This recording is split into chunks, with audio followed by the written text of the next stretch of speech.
பாமக தலைவர் ராமதாஸ் அவர்கள் இரண்டாவது திருமணம் செஞ்சிருக்கிறதாக சொல்லி இன்னைக்கு போட்டோலாம் வைரல் ஆகிட்டு வருது. அந்த கட்சியிலே மிக முக்கியமாக பொறுப்புகள் வைத்தவர்கள் எல்லாம் அரசல் புரசலாக பேசிக் கொண்டிருந்த ஒரு விஷயத்தை உறுதிப்படுத்தக்கூடிய ஒரு புகைப்படம் இன்றைக்கு வெளியாகி இருக்கிறது.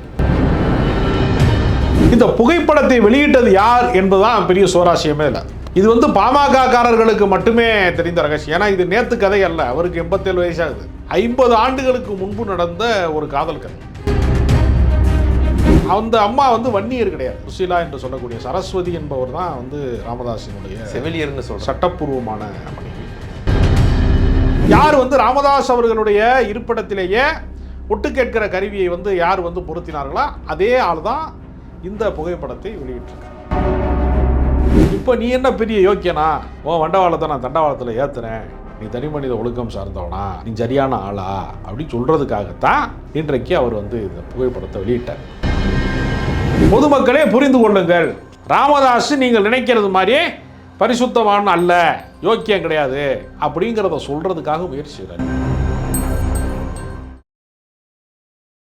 நேயர்களே வணக்கம். இன்று நம்மோடு நேர்காணல் பேசுவதற்காக அரசியல் விமர்சகர் திருமிகு ராஜகம்பீரன் அவர்கள் நம்மோடு இருந்திருக்கிறார். வாருங்கள் அவரோடு பேசலாம். சார் வணக்கம். வணக்கம். பாமக தலைவர் ராமதாஸ் அவர்கள் இரண்டாவது திருமணம் செஞ்சிருக்கிறதாக சொல்லி இன்னைக்கு போட்டோலாம் வைரல் ஆகிட்டு வருது. அதை எப்படி பார்க்குறீங்க சார்? பாமகவிற்குள்ளே நடக்கக்கூடிய சண்டை என்பது கொள்கை சண்டை அல்ல, அது குடும்ப சண்டை தான் என்பதை அந்த கட்சியிலே கடந்த காலங்களிலே பயணித்தவர்கள், அந்த கட்சியிலே மிக முக்கியமாக பொறுப்புகள் வைத்தவர்கள் எல்லாம் அரசல் புரசலாக பேசிக் கொண்டிருந்த ஒரு விஷயத்தை உறுதிப்படுத்தக்கூடிய ஒரு புகைப்படம் இன்றைக்கு வெளியாகி இருக்கிறது. இந்த புகைப்படத்தை வெளியிட்டது யார் என்பதுதான் பெரிய சுவாரஸ்யமே இல்லை. இது பாமக காரர்களுக்கு மட்டுமே தெரிந்த ரகசியம். ஏன்னா இது நேத்து கதை அல்ல. அவருக்கு 87 வயசாகுது.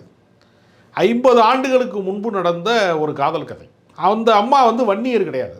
சுசீலா என்று சொல்லக்கூடிய சரஸ்வதி என்பவர் தான் ராமதாஸினுடைய செவிலியர்னு சொல்ற சட்டப்பூர்வமான மனைவி. இவங்க மனைவி கிடையாது, ஒரு துணைவி அல்லது லிவிங் டுகெதர் அப்படி ஏதாவது சொல்லலாம். அவங்க 50 ஆண்டு காலமாக இவர் கூட ஒரு கிளினிக் தொடங்கின காலத்தில், செவிலியராக இருந்த காலத்தில் இருந்து இவரோட பந்தத்தில் இருக்கிறாங்க அப்படிங்கிறது அவரோடு பழகியவர்களுக்கு தெரியும்.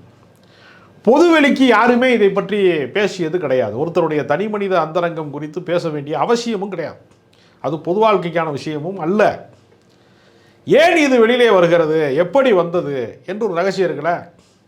இது வெளியிட்டது யார் என்றால், ஒட்டு கேட்கிற கருவியை யார் பொருத்தினார்களோ, யார் ராமதாஸ் அவர்களுடைய இருப்பிடத்திலேயே ஒட்டு கேட்கிற கருவியை யார் பொருத்தினார்களோ அதே ஆள் தான் இந்த புகைப்படத்தை வெளியிட்டிருக்கார். இது தினமலரின் வழியாக வெளிவந்திருக்கிறது.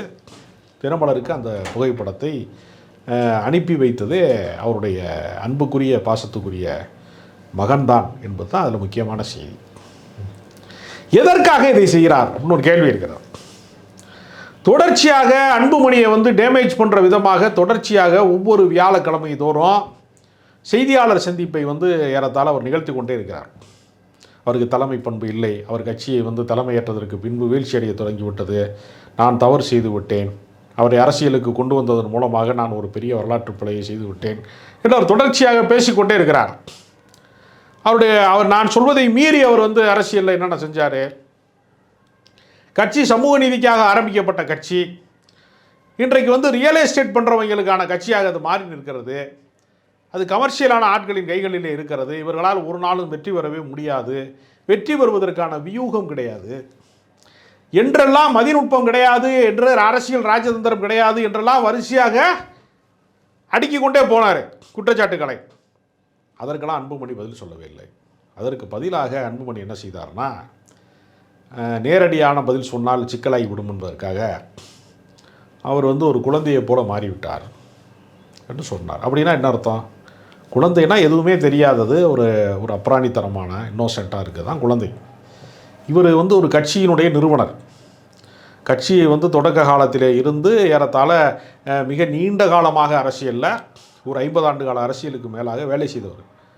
அவர் திடீர்னு குழந்தையாக மாறிட்டார் அப்படின்னு சொல்கிறது என்னென்னா, புத்தி சிறுத்து போச்சு, அவர் சுய நினைவோட தெளிவாக இல்லை, இன்னும் வெளியே இன்னும் ஓப்பனாக சொல்கிறதுனா, வைரமுத்து பாஷையில் சொல்கிறதுனா புத்தி சுவாதீனம் இல்லை என்று ஒரு திகைத்தனை மாதிரி புத்தி சுவாதீனம் இல்லைன்னு சொன்னது மாதிரி அவர் குழந்தையாக மாறிவிட்டார் என்று ஒரு கருத்தை சொல்றார். அந்த கருத்தை சொன்னதோடு நிறுத்தாமல் என்ன செய்கிறாரு, அவருக்கு வந்து சுகர் இருக்கு, ப்ரெஷர் இருக்கு, ஓப்பன் ஹார்ட் சர்ஜரி பண்ணியிருக்கோம்.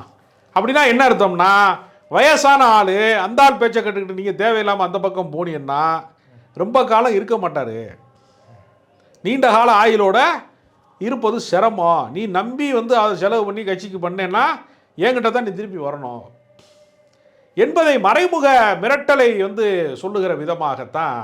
ஏன்னா மேடையில் வந்து தந்தையர் தினத்தன்று பகிரங்கமாக மன்னிப்பு கேட்பாராம். தந்தையிடம் தோற்பதில் தவறே இல்லை அப்படின்னு டைலாக்லாம் பேசுவாராம். தைலாபுரத்தில் மட்டும் மன்னிப்பு கேட்க மாட்டாராம், அவரை பார்க்க மாட்டார். இந்த நாடகம் நடந்து கொண்டே இருக்கிறது. நாடக காதலை சொன்னவர்களுக்கு ஒரு நாடக அரசியல் நடந்து கொண்டே இருந்தது. இப்போ நீ என்ன பெரிய யோக்கியனா, ஓ வண்டவாளத்தை நான் தண்டவாளத்தில் ஏற்றுறேன், நீ என்ன ஒரிஜினலான ஆளா, சரியான ஆளா, நீ தனி மனித ஒழுக்கம் சார்ந்தவனா, நீ சரியான ஆளா அப்படின்னு சொல்கிறதுக்காகத்தான் இன்றைக்கு அவர் வந்து இந்த புகைப்படத்தை வெளியிட்டார். இதன் மூலமாக அவர் என்ன சொல்கிறாருன்னா, பொதுமக்களே புரிந்து கொள்ளுங்கள், ராமதாஸ் நீங்கள் நினைக்கிறது மாதிரி பரிசுத்தவான் அல்ல, யோக்கியம் கிடையாது அப்படிங்கிறத சொல்கிறதுக்காக முயற்சி செய்கிறார். ஏன்னா அந்த சுசீலா என்று சொல்லக்கூடிய அவருடைய துணைவியார் அரசியலிலே வந்து மிகப்பெரிய ஆதிக்கம் செலுத்தினார்கள். கட்சி பொறுப்புகளை யாருக்கு வழங்க வேண்டும், யாரை வந்து கட்சியிலே நீடிக்க வேண்டும் என்பதெல்லாம் தீர்மானிக்கக்கூடிய சக்தியாக ஜெயலலிதாவிற்கு எப்படி சசிகலா அம்மையார் நிழல் அரசாங்கத்தை நடத்தி கொண்டு இருந்தார்களா, அது மாதிரியே இவர்கள் ஒரு நிழல் அரசாங்கத்தை நடத்தினார்கள் என்ற ஒரு குற்றச்சாட்டும் இருக்கிறது கட்சிக்காரர்களுக்கு மத்தியில். இது வந்து கட்சியினுடைய உள் விவகாரம் தான் எல்லாமே. ஒன்று குடும்ப விவகாரம், இன்னொன்று கட்சியினுடைய உள் விவகாரம். ஆனால் பொதுவெளியில் பேசப்படுவதற்கு என்ன காரணம் என்றால், பொதுவெளியில் அவர்கள் தான் கொண்டு வந்து விட்டார்கள். கத்திரிக்காய் முத்துனா கடத்தெருவுக்கு வந்துருங்கிற மாதிரி களத்திற்கு அவர்கள் தான் இதை கொண்டு வந்து சேர்த்திருக்கிறார்கள். அதனால் அதை பேச வேண்டிய அவசியம் நமக்கு வந்து விட்டதை தவிர, மற்றபடி நமக்கு வந்து தனி மனித வாழ்க்கைக்குள்ள இப்போ நம்ம யோசிச்சு பார்க்குறோம். திமுக தலைவர் கருணாநிதி குறித்து அரசியல் மேடைகளிலே எவ்வளவோ ஆபாசமாக பல பேர் பேசியிருக்கிறாங்க. ஏன் குறிப்பிட்டு ஒரு சில தலைவர்கள் மட்டுமே டார்கெட் செய்யப்படுகிறார்கள், குறிவைக்கப்படுகிறார்கள்? கேள்வி இருக்கல. இப்போ கலைஞருடைய தனி மனித வாழ்க்கை குறித்து, அவருக்கு 3 மனைவிகள் மாதிரி விஷயங்களை குறித்து பொதுவெளியில் பேசியது உண்டு.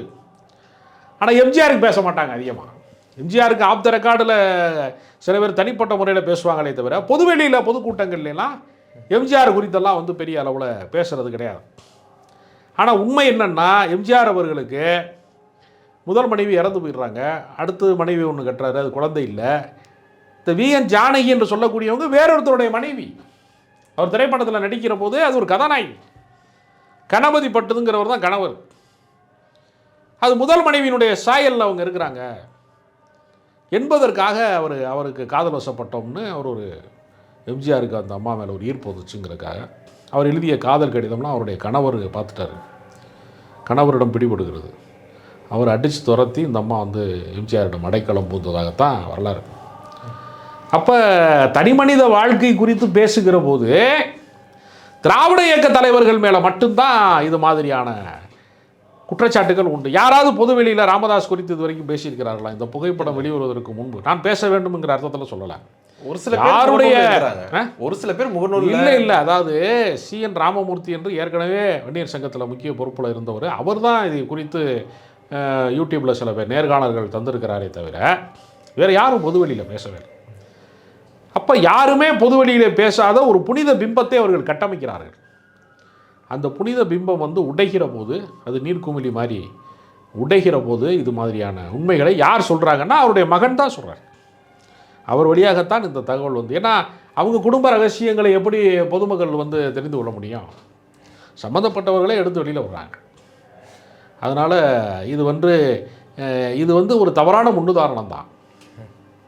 இப்படிப்பட்ட விஷயங்களை முன்னுதாரணம் சொல்லும்போது தான் ஒரு விஷயம் எனக்கு படுது. என்னென்னா, பொதுவாக அந்த சமூகத்து இளைஞர்களை வந்து நாடக காதல் பண்ணுறாங்க. ஒரு சமூகத்து இளைஞர்களை இவங்களாம் நாடக காதல் பண்ணுறாங்க, பார்த்து பத்திரமா இருங்க, கவனமாக இருங்க, பேண்ட்டு சட்டை போட்டு விதவிதமாக கலர் சட்டையை போட்டு வந்து கரெக்ட் பண்ணிட்டு போயிடுறாங்க அப்படின்னு சொல்லாடர்கள்லாம் பேசுனதெல்லாம் பார்க்குறோம். அப்போ இவர் இப்படி பண்ணியிருக்கும் போது அந்த ராமதாஸ் அவர்களுடைய சமூகத்து இளைஞர்கள் எப்படி பார்ப்பாங்க இதை? இல்லை, அதாவது ராமதாஸ் அவர்கள் பற்றி இப்போ ஐயா என்ற ஒரு திரைப்படத்தை வந்து சேரன் எடுக்கிறாரு. சேரனே இப்போ திகைத்து போய் நிற்பதாக ஒரு கேள்வி. ஏன்னா ஆட்டோகிராஃப் மாதிரி ஒரு காதல் கதையாக நீண்டு விடுமோ, உண்மை சரித்திரத்தை சொல்வதா வேண்டாமா என்கிற குழப்பத்தில் சேரன் இருப்பதாக ஒரு தகவல். அப்போ உண்மை என்ன அப்படின்னு பார்க்குற போது காதல் வந்து யாரையும் விடுவதே இல்லை. அது வேதம் செய்த முனிவர்களையும் விடுவதில்லையே என்று தான் கண்ணதாசனே தன் திரைப்பட பாடல்லையே கூட பாடியிருக்கிறார். அதனால் காதலுக்கு ஜாதி இல்லை, மதமும் இல்லையே, அது வேதம் செய்த குருவை கூட விடுவதில்லையே, அதை ப்ரூவ் பண்ணிட்டார். அதனால் லிவிங் டுகெதராக தான் வாழ்ந்துருக்கிறாரு. அவர்கள் இவருடைய சாதிக்காரவங்க கிடையாது, அவங்க வேறு சமூகத்தை சேர்ந்தவர், வன்னியர் அல்லாத ஒரு சமூகத்தை சேர்ந்தவங்க என்பதன் மூலமாக அவர் தனிப்பட்ட முறையில் வந்து காதலுக்கு எதிரி கிடையாது. மகாத்மா காந்தி இடத்துல போய் விடுதலை பெற்ற நாளிலே போய் விடுதலைக்கான உங்களுடைய செய்தி என்ன, சுதந்திர தினத்திற்கு உங்களுடைய செய்தி என்ன என்று சொன்னதற்கு காந்தி பதில் சொன்னார், மை லைஃப் இஸ் மெசேஜ். என் வாழ்க்கையே ஒரு செய்தியாக இருக்கிறது. ராமதாஸின் வாழ்க்கை சொல்லுகிற செய்தி, அவர் காதலுக்கு எதிரி இல்லை, லிவிங் டுகெதருக்கு எதிரி இல்லை, மாற்று சமூகத்து பெண்களை காதலிப்பதற்கு அவர் எதிரி இல்லை. அதெல்லாம் அரசியல் செய்வதற்காக, ஓட்டு வாங்குறதுக்காக, வன்னியர் சமூகத்தினுடைய பெற்றோர்களை உணர்ச்சி வசப்படுத்துவதற்காக, உசுப்பேத்துறதுக்காக சொன்னாரே தவிர நிஜ வாழ்க்கையில் அவர் அப்படிப்பட்டவர் அல்ல. அவரை நம்பி வன்முறையில் இறங்கி ஜெயிலுக்கு போனவங்க, தீய வச்சு கொளுத்துறவங்க, இளவரசர் விவகாரத்தில் தீய கொளுத்துறவங்க, அப்போ அவங்கெல்லாம் என்ன ஆகுது? அவர்களெல்லாம் அறியாமையில் இருக்கிறார்கள். அவர்கள் அறிந்து கொள்வதற்கான ஒரு பொன்னான வாய்ப்பை வந்து அன்புமணி ஏற்பாடு செய்து கொடுத்துருக்காங்க. உங்களுடைய நேரத்தை ஒதுக்கி எங்களோட கருத்தில் பந்தமைக்கு நன்றி சார்.